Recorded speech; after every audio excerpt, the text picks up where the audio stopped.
Shalom Bapak Ibu. Ini satu seri terakhir dari pembahasan mengenai hukum Taurat Bapak Ibu ya. Setelah ini saya akan bertolak ke satu pembahasan yang berbeda ya Bapak Ibu. Yaitu saya akan membahas mengenai kontemplasi. Itu berikutnya Bapak Ibu.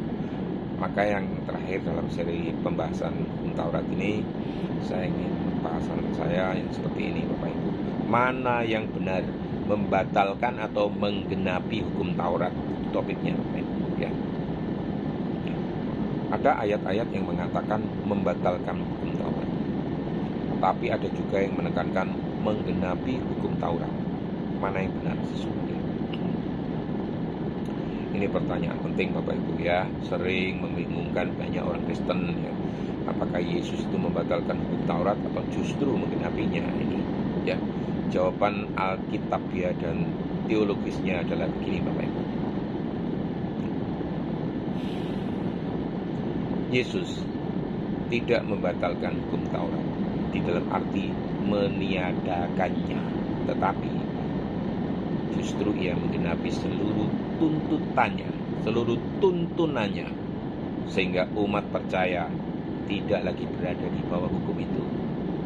Ibarat hutang Bapak Ibu, hutang Bapak Ibu ini dibayar Kristus, sehingga Bapak Ibu tidak ditagih lagi dan tidak perlu memikirkan itu hutang itu lagi. Ini saudara atau Bapak Ibu misalnya ya, hidup miskin misalnya ya, perlu makan, lalu berhutang ke pinjol. Kalau sen terakhir belum saudara atau Bapak Ibu lunasi, pinjol tersebut akan tetap menuntut kewajiban Bapak Ibu sampai datang seorang dermawan atau donatur yang membayar semua hutang Bapak Ibu sampai sen terakhir. Surat hutang Bapak Ibu kemudian dipakukan di atas salibnya Bapak Ibu. Apakah pinjol masih punya hak untuk menuntut Bapak Ibu walaupun bukan Bapak Ibu yang membayar? Jelas tidak. Surat hutang dihapuskan dan dirobek-robek oleh sang pembayar hutang. Dan kini Bapak Ibu hidup di bawah manajemen sang penghutang baru, yaitu Kristus. Dia mengaruniai Bapak Ibu makanan cuma-cuma. Coba. Di sini dan mulai saat ini Bapak Ibu hidup di bawah hukumnya, bukan hukum yang lama lagi. Mari kita bahas ayat-ayat kunci dan perbedaan istilah dan kesimpulan harmonisnya. Ayat-ayat yang terlihat kontradiktif. Ayat yang menyatakan tidak membatalkan tapi menggenapi.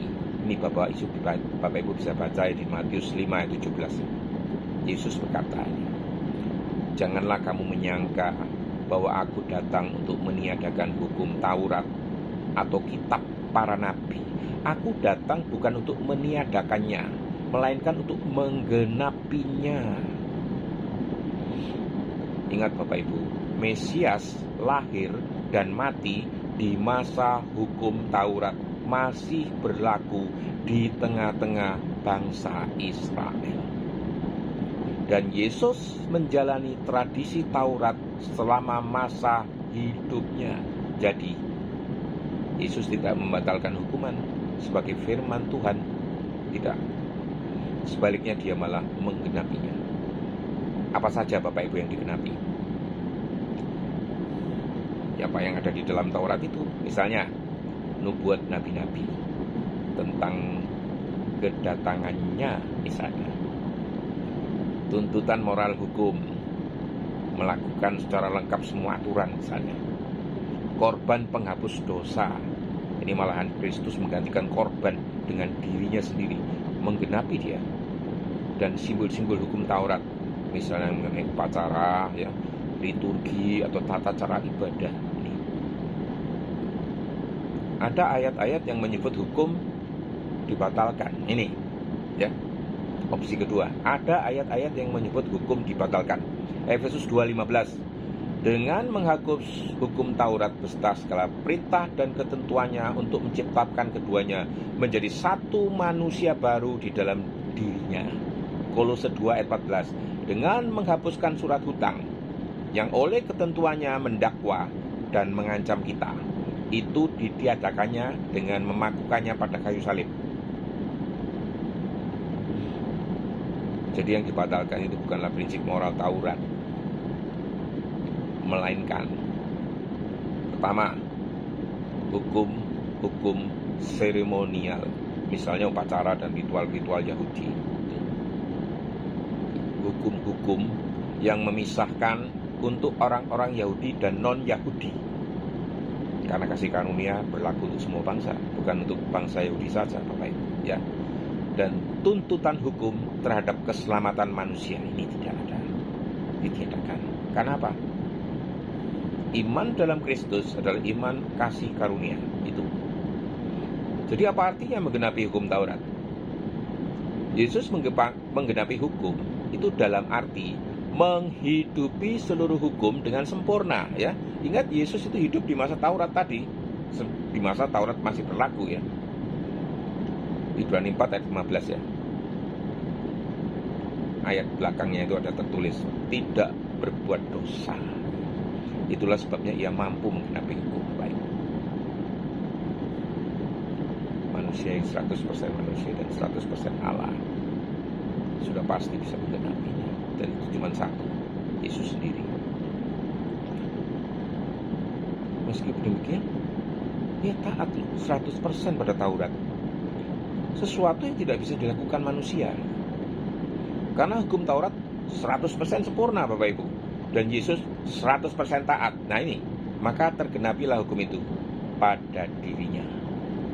Dan kuasa yang mampu menggenapi inilah yang merobek-robek surat hutang kita. Surat hutang apa itu? Surat hutang dosa yang akhirnya berkuasa melepaskan kita dari kuasa dosa, sekaligus membebaskan kita dari tuntutan hukum, dan kita terlahir baru di dalam kuasa kasih karunia-Nya. Kan-nya siapa? Yesus. Menggenapinya dalam arti apa lagi? Menggenapi nubuat mesianik, Bapak Ibu. Seluruh hukum para nabi menunjuk kepada Dia.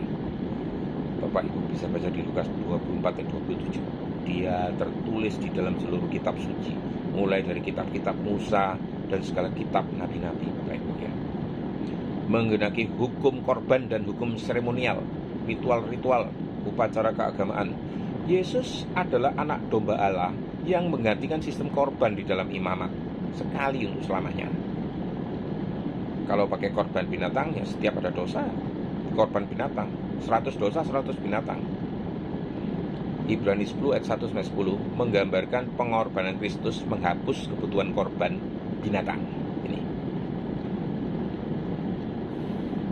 Yang terakhir, yang keempat, menggenapi tuntutan hukum atas pelanggaran. Ini, ya, Galatia 3 ayat 13 menyatakan bahwa Kristus telah menebus kita dari kutuk hukum Taurat.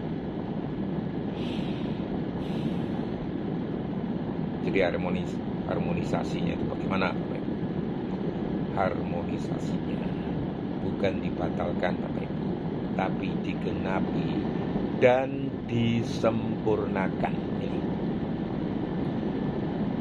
Jadi apa sebenarnya yang dibatalkan itu, Bapak Ibu? Bukan otoritas moral Allah seperti jangan membunuh, jangan berzina, bukan itu, Bapak Ibu.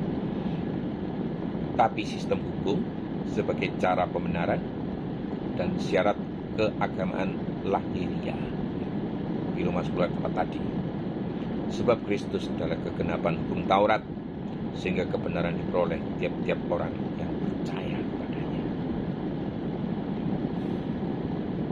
Bagaimana aplikasinya bagi orang percaya, Bapak Ibu? Kita tidak hidup di bawah hukum, tapi di bawah kasih karunia. Ini dipegang. Roma 6 ayat 14. Karena tidak berada di bawah hukum, tetapi di bawah kasih karunia. Tapi hidup kita ini tetap mencerminkan hukum moral Allah, ya, Galatia 5:14, ya. Seluruh hukum Taurat tercakup di dalam satu firman, yaitu kasihilah sesamamu manusia seperti kamu mengasihi dirimu sendiri. Kesimpulannya, Bapak Ibu, yang pertama, pernyataan Yesus tidak membatalkan hukum Taurat. Maknanya ia menghormati hukum sebagai firman Allah.